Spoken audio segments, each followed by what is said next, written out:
Saudi का अरब का पुराना नाम हिजाज है, जिसे अल हिजाज भी कहा जाता है। किसी जमाने में अल हिजाज तुर्कों की मिल्कियत हुआ करती थी, यानी जब दुनिया के एक बड़े हिस्से पर उस्मानी तुर्कों का साम्राज्य कायम था, उस वक्त सऊदी अरब का अपना कोई वजूद नहीं था। लेकिन बाहरी ताकतों के साथ मिलकर तुर्कों से जंग हुई, तब जाकर अरब की जमीन कई हिस्सों में बंट गई, जिनसे टूटकर दर्जनों देश अपने वजूद में आए। तमाम बागियों ने अपनी आज़ादी का जश्न मनाया, खूब नाच गाने और जाम छलकाए गए। शराब और कबाब के शौकीनों के लिए अब अरब की ज़मीन बहुत खूबसूरत लगने लगी। अरब के बंटवारे में एक बड़ा हिस्सा नज़दियों के हाथ लगा, जिसका नाम उन्होंने अपने नाम पर रखा, यानी सऊदी का अरब, जिसे हम सऊदी अरब कहते हैं। सऊदी अरब तब से ही दुनिया के नक्शे पर वजूद में आया गया। उसके बाद तो फिर आले सऊद के घराने में पैदा होने वाला हर बच्चा सोने का चम्मच लेकर पैदा होने लगा। सऊदी अरब अब खुद को इसलिए भी बदलना चाहता है क्योंकि वो तेल पर अपनी निर्भरता कम करना चाहता है। सऊदी अरब की इकोनॉमी तेल पर टिकी हुई है। सऊदी अरब की एक बड़ी कमाई दुनिया भर से आने वाले हज यात्रियों से होती है। सऊदी अरब को जब तक तेल का खजाना नहीं मिला था, तब तक सऊदी की पूरी अर्थव्यवस्था हज यात्रा पर टिकी थी। लेकिन जब तेल ने अपना खेल दिखाना शुरू किया, तब सऊदी अरब ने खुद को सबसे अमीर बनाना शुरू कर दिया। इनकी अमीरी का नशा जब सिर चढ़कर बोलने लगा, तब सऊदी अरब के बादशाहों ने सोने की पलंग पर खुद को देखा। अब सऊदी खानदान को टॉयलेट और बाथरूम को भी सोने और हीरे जवाहरात सजाने का शौक चढ़ गया। यानी सऊदी अरब अपने मजहब के इतर खुद के लिए गैर इस्लाम और दूसरों को इस्लाम का दर्स बांटने लगा। सऊदी अरब अपने देश के संविधान को कुरान पर आधारित मानता है। जब हिंदुस्तान में तुर्क और मुगलों की सत्ता कायम थी, तब भी मुसलमान बादशाहों ने कुरान को संविधान नहीं माना, क्योंकि कुरान पर चलने की बात तो हर कोई करता है, लेकिन कुरान के हिसाब से चलने में पांव कांपने लगते हैं। कुरान सादगी पसंद करता है। कुरान अय्याशी और शराब से दूर रखने के लिए बोलता है, लेकिन सऊदी अरब इन सब से खुद को दूर नहीं रख सकता। इसलिए अब सऊदी अरब को सब कुछ कबूल है। अब अगर सऊदी अरब के कौमी परचम और राष्ट्रीय निशानियों को बदलने की बात करें, तो सऊदी अरब के परचम पर कलमा लिखा हुआ है।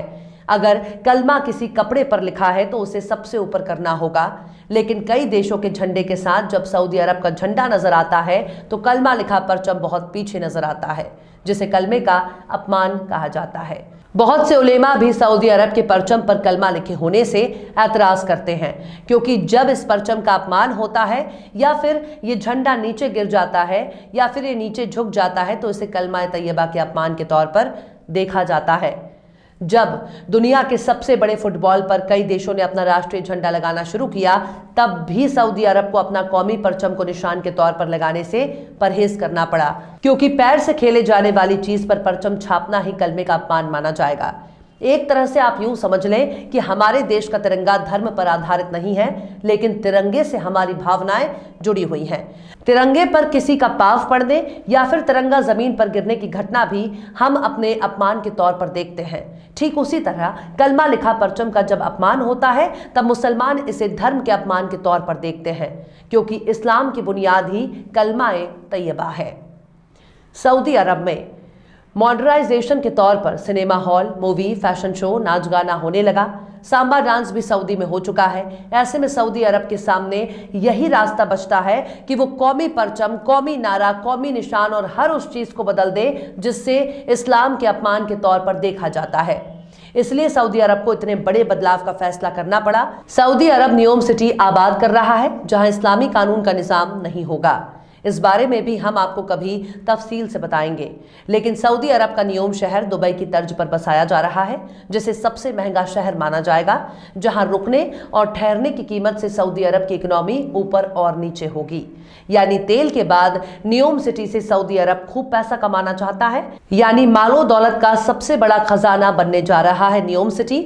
बदलाव कुदरत का नियम है। सऊदी अरब अगर खुद को बदलना चाहता है, इसमें कोई बुराई नहीं, लेकिन अपनी पहचान ही खत्म कर देना सऊदी अरब के फैसलों पर बहुत बड़ा सवाल खड़ा करता है। सऊदी अरब अब इजराइल के साथ भी अपनी यारी निभा रहा है। ईरान के साथ उसकी दुश्मनी जग जाहिर है। किसी जमाने में अरब की जमीन पर अरबों का राज हुआ करता था, फिर वक्त ने करवट बदल ली। अब उस्मानी तुर्कों का राज आया। उसके बाद राष्ट्रवाद की आंधी ने फिर से अरबों के हाथ में सत्ता लौटा दी, लेकिन तुर्कों से छीन कर लौटने वाली सत्ता ने अरब के टुकड़े टुकड़े कर दिए। अब फिर से अरब खुद को बदल रहे हैं। देखना होगा इस तरह का बदलाव कितने दिनों तक कायम रहता है। बहरहाल चलते चलते आखिर में अल्लामा इकबाल ने भी क्या खूब फरमाया है, वज़ा में तुम हो नसारा तो तमद्दुन में हुनूद, वज़ा में तुम हो नसारा तो तमद्दुन में हुनूद, ये मुसलमान है जिन्हें देख के शर्माए यहूद। फिलहाल इस वीडियो में बस इतना ही। ये वीडियो आपको कैसा लगा कमेंट बॉक्स में आप जरूर बताइए। वीडियो पसंद आए तो लाइक करें, हमारे वीडियो लिंक को फेसबुक, ट्विटर, व्हाट्सएप पर अपने रिश्तेदार यार दोस्तों को भी शेयर करें और बेबाक निष्पक्ष स्वतंत्र पत्रकारिता को सपोर्ट करने के लिए आप हमारे YouTube चैनल टाइम्स मेल को जरूर सब्सक्राइब करें और हाँ, बेल आइकन की घंटी वाली बटन भी आप जरूर दबा दें ताकि आपको हमारे आने वाले नए वीडियो की नोटिफिकेशन फौरन ही मिल जाए। फिर मिलते हैं किसी और वीडियो में एक नई खबर के साथ। हर्षिता मिश्रा को दीजिए इजाजत। जय हिंद। तो देख लिया आपने हमारे इस वीडियो को। हमें उम्मीद है कि आपने हमारे वीडियो को लाइक किया होगा और दूसरों को भी शेयर किया होगा। अगर अभी तक आपने हमारे चैनल टाइम्स मेल को सब्सक्राइब नहीं किया है तो जल्दी से सब्सक्राइब कर दें और बेल आइकन भी प्रेस कर दें।